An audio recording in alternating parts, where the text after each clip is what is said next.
Le Vilési, une substance destinée aux femmes préménopausées ayant un faible désir sexuel, a été approuvé par le principal organisme de santé publique aux États-Unis. Mais est-ce que ça marche vraiment? Et quelles sont les préoccupations en matière de santé qui y sont associées? Les femmes aux États-Unis ont maintenant accès à un nouveau médicament qui améliore la libido et qui a été salué comme le nouveau Viagra féminin.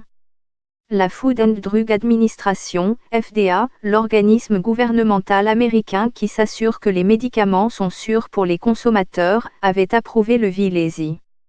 Mais dans les semaines qui ont suivi, il a également relancé le débat sur le rôle des médicaments dans des questions aussi complexes que le désir sexuel et la libido.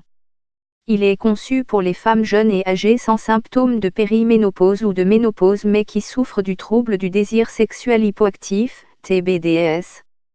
Les cliniciens la décrivent comme un manque d'intérêt régulier et persistant pour l'activité sexuelle, et on estime qu'elle affecte entre 6% et 10% des femmes en âge de procréer aux États-Unis. C'est la deuxième fois que l'industrie pharmaceutique tente de trouver un Viagra féminin, et l'approbation de la FDA a suscité la controverse après que les médecins ont exprimé des doutes sur l'efficacité du médicament et dit que les femmes étaient en danger en consommant ces médicaments. Alors, est-ce que le bremelanotide fonctionne vraiment? Et quelles sont les préoccupations en matière de santé qui y sont associées? Le Vilési qui a été développé par Palatin Technologies et sous licence de AMAG Pharmaceutical est administré par auto-injection. Le médicament vise à réduire l'anxiété et à améliorer le désir sexuel en contrôlant les niveaux de deux neurotransmetteurs, en augmentant la présence de dopamine et en inhibant la libération de sérotonine.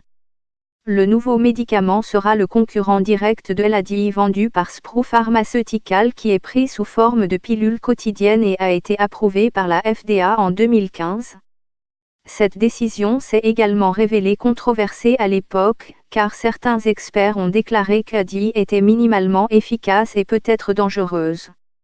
Les fabricants de Vilési disent que les patients n'ont pas besoin de renoncer à l'alcool pendant qu'ils prennent le médicament contrairement aux utilisateurs d'ADI, qui ont été initialement informés que cela était nécessaire. Ils avancent l'hypothèse d'effets secondaires plus doux et une action plus rapide, sans qu'il soit nécessaire de les utiliser quotidiennement. Mais Madeleine Armstrong, journaliste couvrant à la fois l'industrie pharmaceutique et Metesh, s'interroge sur ces affirmations. Les patients sont censés injecter le Vilési au moins 45 minutes avant d'avoir des rapports sexuels, mais leur plan 10 pourrait être ruiné par la nausée, qui a été signalée chez 40% des sujets, souvent dans l'heure suivant l'injection de la dose.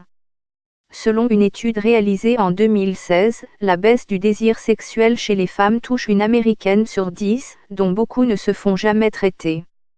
Beaucoup de ces femmes souffrent en silence, ce qui signifie qu'il n'y a pas vraiment de marché pour ce produit, dit William Hayden, directeur exécutif chez AMAG Pharmaceutical. Armstrong est également sceptique, mais la question principale est de savoir si la baisse du désir sexuel féminin est même une maladie. Les analystes de l'IRINC ont estimé qu'environ 6 millions de femmes préménopausées sont touchées, mais ont admis que 95% d'entre elles ne savent pas qu'elles ont un problème médical. Mais les analystes de l'industrie estiment que le Vilési pourrait atteindre un chiffre d'affaires annuel de 1 milliard de dollars. Selon Bloomberg Intelligence, un groupe de consultants, les prescriptions d'ADI aux États-Unis ont augmenté de plus de 400% en mai, par rapport au même mois l'an dernier, pour atteindre un total de 3000. Malgré cette augmentation, elle n'est toujours pas comparable aux millions d'ordonnances mensuelles de Viagra. AMAG Pharmaceutical indique que la plupart des effets secondaires enregistrés au cours des essais cliniques étaient des nausées modérées à sévères chez environ 40% des utilisateurs. D'autres effets secondaires signalés comprenaient également des bouffées de chaleur et des maux de tête. La FDA a fait l'éloge du nouveau médicament pour offrir aux femmes une option de traitement de la baisse du désir sexuel. Il y a des femmes qui, sans raison connue, ont un désir sexuel réduit, ce qui peut être angoissant, a déclaré la FDA, et maintenant elles peuvent bénéficier d'un traitement pharmacologique sûr et efficace. L'approbation d'aujourd'hui offre aux femmes une autre option de traitement pour cette condition qu'elles vivent. mais la FDA a également déclaré qu'il n'est pas clair comment Vilesi agit dans le cerveau pour affecter le désir sexuel ou la détresse. Il y a aussi beaucoup de débats sur le fait que le médicament est le meilleur moyen de s'attaquer à la baisse du désir sexuel comme l'ont dit des experts médicaux. Une faible libido peut avoir des facteurs externes et psychologiques. On a critiqué le fait que la plupart des médecins qui ont participé au dernier panel de la FDA sur la baisse du désir sexuel sont liés à Spru Pharmaceutical, la société derrière Adi. Plusieurs organisations de santé des femmes ont également déclaré que la FDA n'avait pas besoin d'un examen plus approfondi des effets à long terme du Vilesi. La bonne nouvelle, c'est qu'il Vilesi n'a pas besoin d'être pris tous les jours, comme elle a dit, a déclaré Diana Zuckerman, présidente du National Center for Health Research, au Washington Post.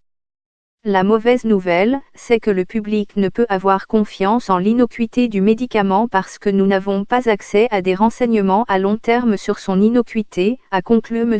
Zuckerman.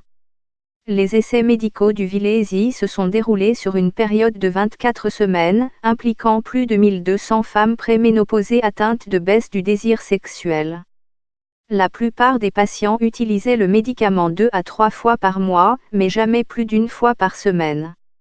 De ce nombre, environ 25% ont dit avoir connu une augmentation de leur désir sexuel, comparativement à 17% des femmes qui ont pris un placebo. Cependant, selon le Columbus Center for Women's Health Research, une société d'essais médicaux privés qui a participé à l'essai, environ 20% des femmes participantes ont abandonné l'étude, dont 8% ont abandonné l'étude à cause de nausées.